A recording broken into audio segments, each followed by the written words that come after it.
Bismillah, assalamualaikum warahmatullahi wabarakatuh. Alhamdulillah pagi hari ini kita bisa berjumpa lagi bersama saya Kuku Nugroho. Dan hari ini kita akan membahas sedikit hal tentang hadis sunnah khobar, kemudian athar, dan terakhir nanti kita akan membahas sedikit tentang apa itu hadis qudsi. Ya, yang pertama kita akan bahas pengertian hadis.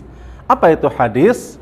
Kalau secara lugawi, secara bahasa, hadis berarti cerita atau memberikan informasi, atau bisa juga diartikan sesuatu yang baru. Itu hadis secara bahasa. Adapun pengertian hadis secara istilah atau maknawi, maka hadis adalah segala ucapan, perilaku, dan segala keadaan Nabi Muhammad SAW. Ya, jadi segala sesuatu yang datang dari Nabi Muhammad SAW. Berarti terjadinya ketika zaman nubuwah sampai akhir hayat beliau.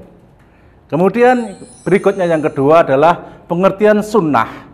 Nah, beda dengan hadis. Kalau sunnah itu secara lugawi atau secara bahasa, sunnah itu adalah jalan yang ditempuh. Jalan yang ditempuh.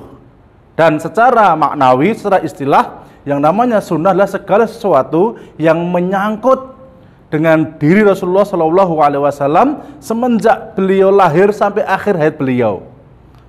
Ya, dari zaman sebelum nubuwah sampai akhir hayat beliau. Itu namanya sunnah. Kemudian yang berikutnya, yang ketiga ialah pengertian khobar. Khobar yaitu kabar, ya, secara bahasa artinya kabar, dan secara istilah khobar itu adalah segala sesuatu yang datang dari Rasulullah SAW dan para sahabat beliau. Itu khobar. Jadi apapun yang datang dari Nabi Muhammad dan juga dari sahabat itu namanya khobar. Kemudian yang berikutnya athar. Apa itu athar? Jika kita lihat secara istilah, secara bahasa, mohon maaf, athar adalah bekas, ya, bekas atau sisa atau sesuatu yang dinukilkan gitu. Nah, maka kalau secara istilah kita bisa ngambil suatu kesimpulan bahwasanya athar itu adalah segala sesuatu yang bersumber dari sahabat Nabi, dari tabi'in, dari tabi'ut tabi'in, dan dari salafus saleh yang lainnya, bukan dari Nabi Muhammad SAW. Nah, maka itulah pengertian dan juga perbedaan antara hadis, sunnah, khobar, athar, seperti itu. Maka jangan sampai kita salah memahaminya. Kemudian yang terakhir, apa itu hadis qudsi? Apa itu hadis qudsi? Hadis qudsi adalah firman Allah, tetapi lafadznya beda. Yang melafalkan adalah Nabi Muhammad SAW, tapi secara maknawi sama dengan apa yang difirmankan oleh Allah Subhanahu wa Ta'ala. Maka hadis qudsi ini lafal dan maknanya, kalau Al-Quran itu lafal dan maknanya dari Allah.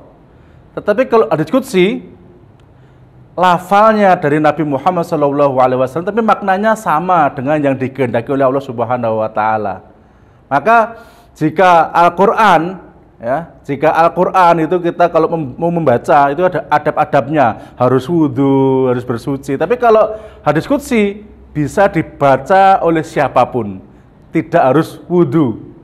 Kemudian jika Al-Quran itu tidak boleh hanya dengan maknanya saja, tetapi harus dengan lafalnya. Jadi lafal dan maknanya dari Allah. Tapi kalau hadis qudsi tidak.